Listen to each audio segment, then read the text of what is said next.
প্রিয় চতুর্থ শ্রেণীর শিক্ষার্থী বন্ধুরা, তোমাদের যে দ্বিতীয় সাময়িক পরীক্ষা চলছে সেজন্য একটি প্রশ্ন নিয়ে হাজির হয়েছি। তোমাদের সেই পরীক্ষায় কী কী বিষয় থাকতে পারে এবং সেখানে কোন অঙ্কগুলো ইম্পর্টেন্ট সে বিষয়গুলো তোমাদের সাথে আলোচনা করব একটি প্রশ্ন নিয়ে। তো বন্ধুরা, তোমরা সাথে থাকবে এবং আমার এই কথাগুলো যদি তোমরা মনোযোগ সহকারে শোনো এবং প্রশ্নগুলো যদি দেখো তাহলে তোমরা কিছুটা উপকৃত হবে আশা করছি। তো প্রথমে দেখো, তোমাদের পূর্ণমান এখানে লেখা রয়েছে। প্রথমে এই ইনস্ট্রাকশনটা খুব ভালো করে পড়বে। প্রথমে 1, 2 ও 3 নং প্রশ্ন সহ যে কোনো 9টি প্রশ্নের উত্তর দাও।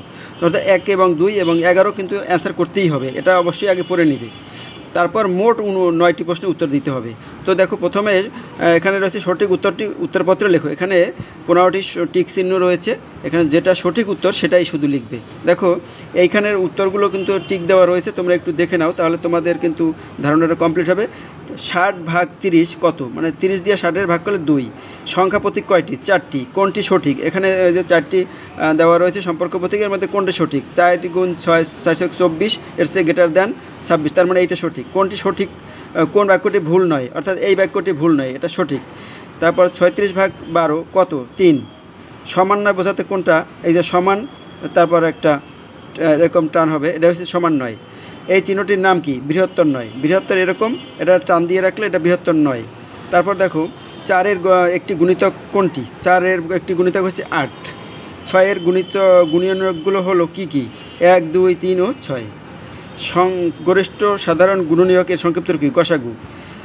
2 যোগ 7 গুণ ড্যাশ ইকুয়াল 23। তার মানে এখানে কোন সংখ্যা হলে এটা 23টা হয়? তার এখানে দেখো 3 হলে 3 সাথে 21 যোগ 2 23 হয়। 2, 3 ও 4-এর লসাগু কত? এটা লসাগু হবে 12। কারণ হলো 2 এবং 4-এর মধ্যে একবার যায়, তাই 4 আর 3 গুণ হবে, 3 4 12। এভাবে কিন্তু 10 থাকবে তোমাদের। তারপরে দেখো,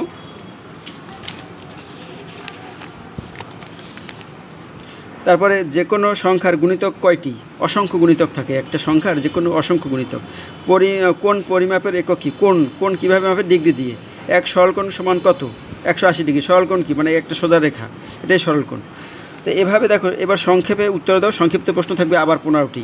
তো এই প্রশ্নগুলোর আর উত্তর আমি বলছি না, এগুলো তোমরা বই থেকে বের করে নেবে। প্রক্রিয়া প্রতীক কয়টি ও কী কী? প্রক্রিয়া প্রতীক, আমরা প্রক্রিয়া প্রতীক 4টি। যোগ বিয়োগ গুণ ভাগ। তারপর আমরা জানি সম্পর্ক প্রতীক 6টি। এরকম তোমরা এগুলো পড়ে নেবে, এগুলো একটু দেখে নাও। এগুলো আমি আর বলছি না, এগুলো তোমরা একটু এখান থেকে দেখে নেবে। যে 11-এর 3টি গুণিতক লেখো। 1 সমকোণ কত ডিগ্রি? 90 ডিগ্রি। 60 ডিগ্রি কোণের সম্পূরক কোণ কত ডিগ্রি? 90-এর ছোটো কোণকে কী কোণ বলে? সূক্ষ্মকোণ। তারপর 60-এর সম্পূরক কোণ কত? 60 ডিগ্রি। এরকম। তাই লসাগুর সম্পূর্ণরূপ কী? লঘিষ্ঠ সাধারণ গুণনীয়ক।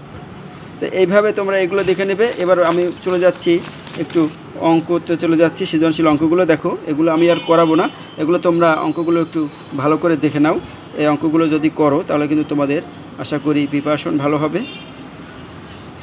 দ্বিতীয় সাময়িক পরীক্ষার জন্য স্পেশালি। তবে বার্ষিক পরীক্ষায়ও কিন্তু এই অঙ্কগুলো থেকে পরীক্ষায় আসতে পারে। সুতরাং সেজন্য কিন্তু তোমরা এই অঙ্কগুলো সুন্দরভাবে এগুলো যদি প্র্যাকটিস করো তাহলে কিন্তু তোমাদের অনেক উপকারে আসবে। এবারে শেষের দিকে যাচ্ছি আমি। দেখো একটু, এখানে দেখো 4, 5 ও 10 3টি সংখ্যা। এখানে একটা সৃজনশীল রয়েছে।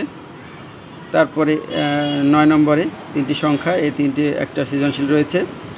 আর 10 নম্বরে একটি সৃজনশীল রয়েছে। আমি অঙ্কগুলো আর বলছি না, তোমরা একটু দেখে নাও তাহলেই তোমরা এটা করতে পারবে।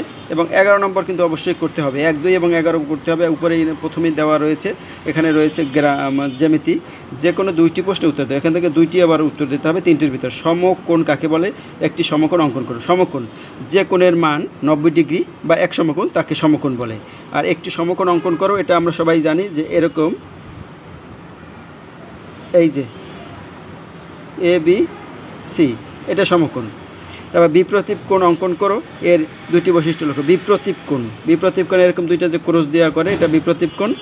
এখানে তারপর বৈশিষ্ট্য লেখো, এটা তোমরা বইতে পেয়ে যাবে। কোণ কাকে বলে? একটি সরল কোণ অঙ্কন করো। সরল কোণ আমরা আগেই জেনেছিলাম যে একটা সরলরেখাকে সরল কোণ বলা হয়। কোণ কাকে বলে? তো এই যে 3টার মধ্যে যে কোনো 2টি প্রশ্নের উত্তর দিবে এবং এই বৈশিষ্ট্য লিখবে। তো আশা করছি বন্ধুরা তোমরা এই প্রশ্ন সম্পর্কে মোটামুটি একটা ধারণা পেয়েছো। প্রশ্নটি যদি ভালোভাবে প্র্যাকটিস করো তাহলে তোমাদের একটা বার্ষিক এবং দ্বিতীয় সাময়িক পরীক্ষার খুব একটা ভালো প্রিপারেশন হবে বলে আশা করছি। এবং এর সাথে সাথে আরও বেশ কিছু সমাধান তোমরা করবে, তাহলে তোমাদের যতই করবে ততই কিন্তু তোমাদের জ্ঞান বাড়বে এবং অঙ্কের উপর তোমাদের আয়ত্তটা বেড়ে যাবে। তো এই আরেকবার দেখিয়ে দিলাম। তো ভালো থাকো, আমাদের সাথে থাকো, আর এই অঙ্কগুলো সমাধান করো এবং তোমাদের বইয়ের যে আরও সমাধানগুলো রয়েছে সেগুলোও কিন্তু অবশ্যই করবে। ধন্যবাদ সবাইকে আমাদের সাথে থাকার জন্য।